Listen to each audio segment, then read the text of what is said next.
Nu wordt het gemeentelijk grien bij Haskerdijken nog krees onderhouden door de gemeentewerkers van Skasterlaan. Maar ook die taak zal helaas nu gaan naar de ambtenaren van Jereveen. Want de nieuwe gemeente de Friese Meren komt er. En Skasterlaan offeren daarvoor Haskerdijken en Nijbregen op aan Jereveen. En dat nijs is net goed vallen bij de inwoners. Ja, het viel net goed.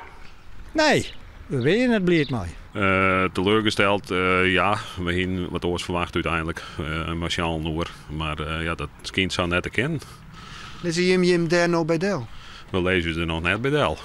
Joen komen de inwoners van beide dorpen bij elkaar om haar verzet te organiseren. Plaatselijk belang wil met juridische stappen de fusie toch nog keren.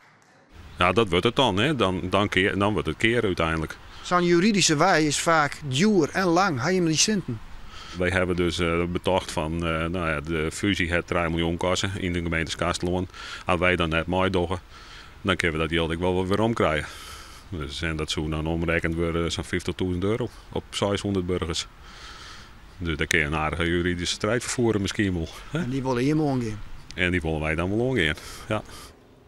Het nijs van de fusie is in verskate deelnemende gemeenten oors met mingde gevoelens ontvangen. Assen geen inwoner meer van Lemsterlaan, hoe viel dat? Dat vind ik jammer. Ja, je verliest natuurlijk identiteit wel een beetje. Dat is wel jammer in ieder geval. Maar ja, de tak om het uitwijzen dat wat er gebeurd is. Partij van de Arbeid-fractievoorzitter Roel Kingma van Lemsterlaan spreekt zelfs van een valse start. En had twijfels of het hier nog goed commercieel. Wij vinden de argumentatie en de voorbereiding vinden wij net in orde. En dat is een valse start.